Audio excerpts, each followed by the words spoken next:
మనిషి ఎలా ఉండాలి, ఎలా ఉండకూడదు. ఒక మనిషిలో ఉండకూడని దుర్గుణాలేంటి? దాంట్లో ఒకటి స్వార్థం. స్వార్థం అనేది ఒక మనిషిలో ఉండకూడనటువంటి గుణము, అది దుర్గుణము. స్వార్థం అంటే ఏంటి సార్? నేను బాగుండాలి అనుకోవడం స్వార్థం. ఏ సార్? నో. నేను బాగుండాలి అనుకోవడం స్వార్థం కాదు, నేను మాత్రమే బాగుండాలి అనుకోవడం స్వార్థం. ఎవరు ఏమైనా కానీ నేను బాగుండాలి అనుకోవడం స్వార్థం. అర్థమవుతుందా? ఎదుటి వ్యక్తి నష్టం జరిగినా పర్లేదు కానీ నేను మాత్రం లాభంలో ఉండాలి అనుకోవడం స్వార్థం. ఉదాహరణ చూస్తాను, మీకు అర్థం అవడానికి విషయం చెప్తాను. ఒక ఊళ్ళో దశరథ్ అనే ఒక వ్యక్తి, అతని కుమారుడు అర్జున్ అనే ఒక వ్యక్తి, తండ్రి కుమారులు ఇద్దరు ఉన్నారు. వాళ్ళిద్దరూ కలిసి హార్డ్ వర్క్ చేసి ఒక బావిని తవ్వుతారు. ఆ బావిని తవ్వితే దాంట్లో నుంచి ఒక మంచినీళ్ళ ఊట బయటకు వస్తుంది అనమాట. అంటే మంచినీళ్ళ బావులా మారిపోతుంది. అది చూసి వాళ్లే కాదు, ఆ ఊళ్ళో జనాలందరూ కూడా సంతోషపడిపోతారు. ఎందుకు సంతోషపడతారంటే ఆ ఊళ్ళో ఎవరు వారి ఇంటి దగ్గర బావి కానీ ఉప్పు నీళ్లు పడుతున్నాయి, తాగడానికి యోగ్యంగా లేవు. ఏదో ఒకటి ఊరు బయట ఉన్న ఒక బావి ఉంది, దాంట్లో మాత్రమే మంచి నీళ్ళు ఉన్నాయి. ఇక ఆ ఊళ్ళో ఎవరింట్లో కూడా మంచి నీళ్ళు లేవు, వీళ్ళింట్లో మాత్రమే మంచి తీయటి నీళ్ళు వచ్చేసాయి. అందరికీ సంతోషంగా ఉంటుందా లేదా? అందరూ చాలా సంతోషపడ్డారు. ఇప్పుడు మేము ఊరి బయటకు వెళ్ళి నీళ్ళు తెచ్చుకోవాల్సిన అవసరం లేదు, ఇక్కడే ఊరు మధ్యలోనే దశరథ్ వాళ్ళ ఇంట్లో మంచినీళ్ళ బావి పడిందని చెప్పేసి.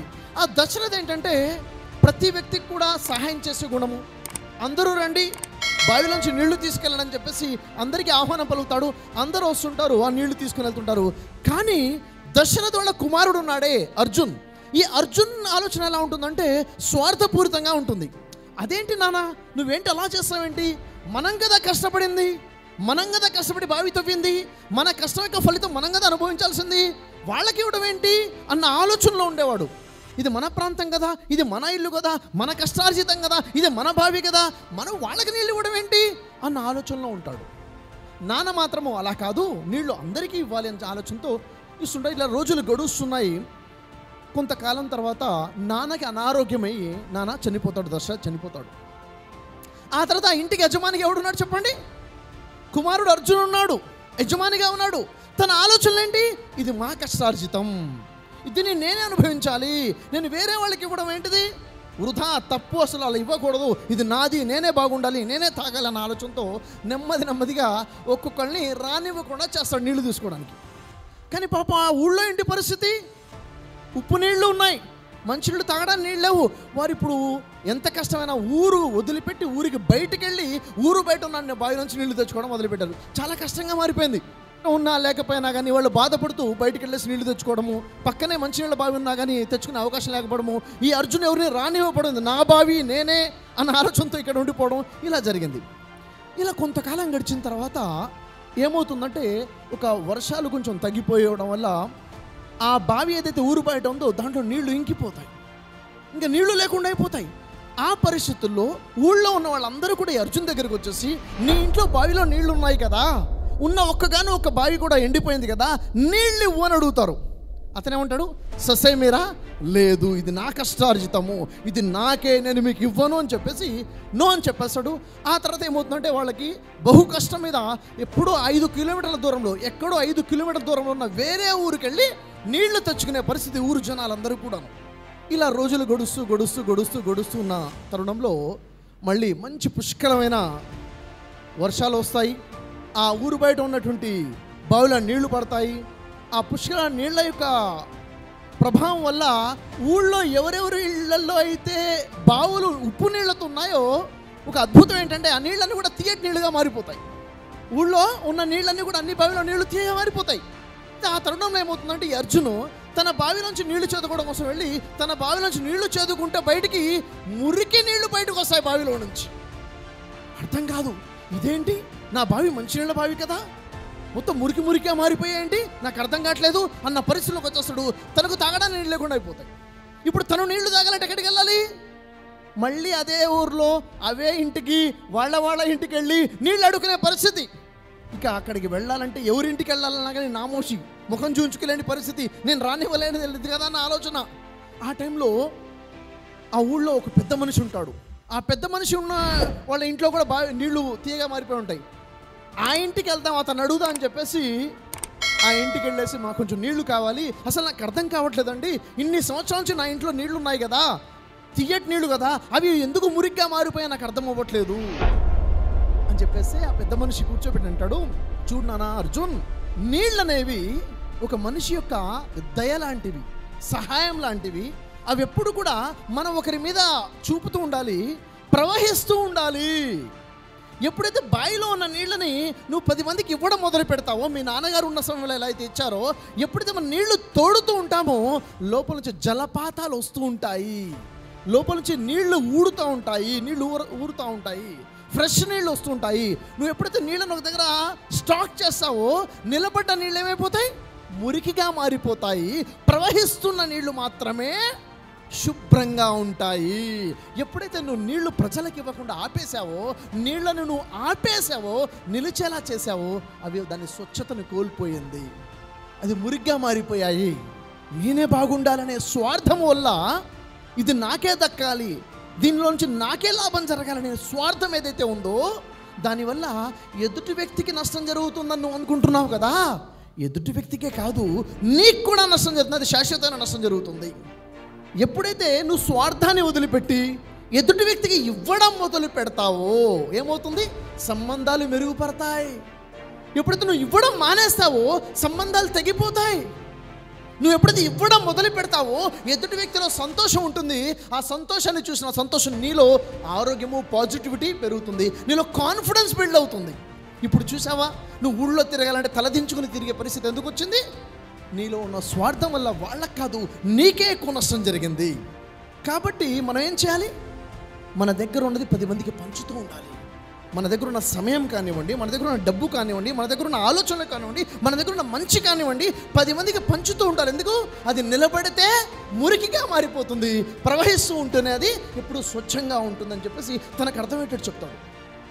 అప్పుడు విషయం అర్థమవుతుంది అర్జున్కి, అవును కదా, చాలా పెద్ద తప్పు చేశాను కదా, నేను అందరికీ నీళ్లు ఇస్తూ ఉన్నట్లయితే నాకు వచ్చే నష్టమే ఉండేది, నీళ్లు ఊట వస్తూనే ఉండేది, నీళ్లు స్వచ్ఛంగా ఉండేవి, నేను చాలా పెద్ద తప్పు చేశాను అని చెప్పేసి అనుకుంటాడు. ఒకసారి ఆలోచించండి, మీకు ఎగ్జాంపుల్ చెప్తాను. ఒక 2 కంపెనీస్ ఉన్నాయనుకోండి, ఈ కంపెనీలో ఒక 20 మంది టీం మెంబర్స్ ఉన్నారు, ఈ కంపెనీలో ఒక 20 మంది టీం మెంబర్స్ ఉన్నారు. వీళ్ళిద్దరి ఆలోచన విధానం ఎలా ఉందంటే, ఈ మొదటి కంపెనీలో ఉన్న 20 మంది కూడా వారి ఆలోచనలు అంటే వారి ఐడియాస్ని అందరూ ఒకరికొకరు పంచుకుంటున్నారు అనుకోండి.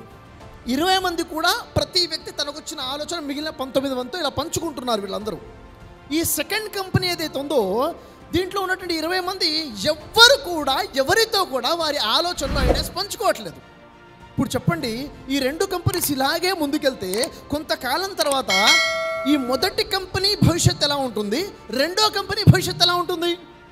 మొదటి కంపెనీ ఎక్కడైతే ఆలోచనలు పంచుకుంటూ ఉన్నారో ఆ కంపెనీ చాలా వృద్ధి రేటుకి వెళ్ళిపోతుంది. ఎందుకని, ఒక వ్యక్తికి ఉన్న ఆలోచన ఒకటే, కానీ ఇంకా 19 మంది ఆలోచనలు ఇతను పంచుకోవడం వల్ల ఇతని ఆలోచనలు పెరిగాయి, ఇతనికి ఉన్న ఆలోచన వేరే వాళ్ళకి పంచుకోవడం వల్ల దానిలో ఉన్న లోపాలు దూరం అయిపోయాయి, ఒక మనిషికి ఇంకా ఆలోచనలు రావడం పెరిగింది, అందరూ కూడా కలిసికట్టుగా ముందుకెళ్ళారు. ఎసార్నో అదే రెండో కంపెనీ వాళ్ళ ఐడియాస్ని పంచుకోకపోవడం వల్ల ఎవరి ఆలోచనలు వీరికి రాలేదు, వీరి ఆలోచన పంచుకోలేదు, కాబట్టి వీరి ఐడియానే వీడు మర్చిపోయాడు, వీరి ఆలోచనలో ఉన్న లోపాలు వీడికి అర్థమూ కాలేదు. ఇక అర్థమవుతున్న విషయం ఏంటంటే, మన దగ్గర ఉన్నది ఎప్పుడైతే ప్రజలకి ఎంత ఎక్కువగా పంచుకుంటూ వెళ్తామో అప్పుడే మన అభివృద్ధి, మన డెవలప్మెంట్ ఉంటుంది. అది ఆనందంలో కానివ్వండి, ఆర్థికంగా కానివ్వండి, ప్రజల్లో ఉన్న గుర్తింపు, సంతోషంలో కానివ్వండి, డెవలప్మెంట్. స్వార్థం అనేది దుర్గుణం. మనం అనిపిస్తుంది, నేను ఇది 10 మందికి ఇవ్వకుండా, ఎవరికి చెప్పకుండా, నేను స్వార్థంతో నేనే మంచుకుండాలి అనుకుంటే చిన్నపాటి లాభము టెంపరీగా కనిపిస్తుంది, కానీ లాంగ్ టర్మ్లో ఏమవుతుంది, నష్టపోతాము. అనడానికి అర్జున్ ఎగ్జాంపుల్ పనికొస్తుందా లేదా మనకి? Yes are no? సో ఇప్పుడు మీరేం చేయాలో తెలుసా? ఇప్పుడు మీరు ఆలోచించుకోండి, అసలు మీ జీవితంలో ఏ ఏ బ్లెస్సింగ్స్ అయితే మీకున్నాయో, మీ తెలివితేటలు కానివ్వండి, మీ దగ్గర ఉన్న సమయం కానివ్వండి, వింటున్నారా, మీ దగ్గర ఉన్న ఏ ఏ బ్లెస్సింగ్స్ని మీరు ప్రజల వద్దకు వెళ్లకుండా ఆపేస్తున్నారు, వాటిని ఏం చేయాలి? ఇప్పుడు మీరు ప్రజల కోసం ఉపయోగపడేలా చేయండి. స్వార్థం మనిషికి పనికిరాదు. మనం ఏం చేయాలి? షేరింగ్లో ఉండాలి. Sharing is caring. షేరింగ్లోనే డెవలప్మెంట్ ఉంది, మన హ్యాపీనెస్ అయినా, మన హెల్త్ అయినా, మన కాన్ఫిడెన్స్ లెవెల్స్ అయినా, హ్యాపీ హార్మోన్స్ రిలీజ్ అవ్వడమేనా, రిలేషన్స్ బిల్డ్ అవ్వడమేనా? ఎక్కడుంది? స్వార్థాన్ని వదిలిపెట్టడంలో, షేరింగ్ అనే కాన్సెప్ట్లోనే ఉంది. ఓకే, ప్రతి ఇంట్లో కూడా ఈరోజు అప్పులు అనేవి సర్వసాధారణం అయిపోయాయి. ఈరోజు చూడండి, ప్రతి దానికి ఖర్చులు పెరిగిపోయాయి, ఎక్స్పెన్సెస్ బాగా అయిపోయినాయి. మనిషి ఇన్కమ్ దానికి సరిపోవట్లేదు, అప్పు చేయడం తప్ప వేరే మార్గం లేకుండా పోయింది. ఏం చేయాలి? ఏం చేస్తే మనీ మన దగ్గర నిలబడుతుంది? లా ఆఫ్ అట్రాక్షన్లో మనం ఏదైతే అట్రాక్ట్ చేస్తామో అది మన లైఫ్లోకి వస్తుంది. కేవలం అట్రాక్షన్ ఏనా? దాన్ని చేసే పద్ధతి ఏంటిది?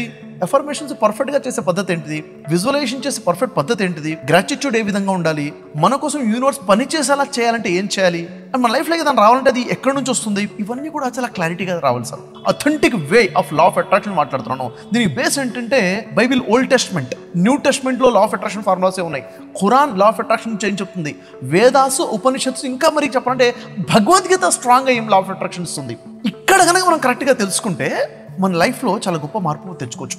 ఎవరైనా తన లైఫ్లో మార్పు తెచ్చుకోవాలనుకుంటే, అప్పులు తీర్చుకోవాలనుకుంటే, వాళ్ళ లైఫ్లో డబ్బు నిల్వ అవ్వాలనుకుంటే, ఎప్పుడు కూడా బ్యాంక్ బ్యాలెన్స్ 5 లక్షల నుంచి 10 లక్షల వరకు మెయింటైన్ చేయాలి అన్న ఆలోచన ఉంటే ఖచ్చితంగా ఈ లాస్ నేర్చుకోవాల్సిందే. మన 10 days క్లాసెస్ అటెండ్ అవ్వాల్సిందే. ఈ 10 days క్లాసెస్లో చాలా క్లారిటీగా తెలిసిపోయి అథెంటిక్ లాస్ తెలుస్తాయి, లైఫ్లో మార్పు అనేది వస్తుంది. సో ఈ క్లాసెస్ చాలా ఇంపార్టెంట్. ఈ మే నెలలో మనం ఆర్గనైజ్ చేస్తున్నాము. 12th నుంచి 21st వరకు ప్రతిరోజు మార్నింగ్ 5 నుంచి 7 వరకు ఉంటాయి. 100 రోజుల్లో 100 daysలో మీ అప్పులన్నీ తీర్చుకోవాలనుకుంటే ఈ క్లాసెస్ సరిపోతాయి. ఈ క్లాసెస్ని ఫాలో అయిపోతే సరిపోతుంది.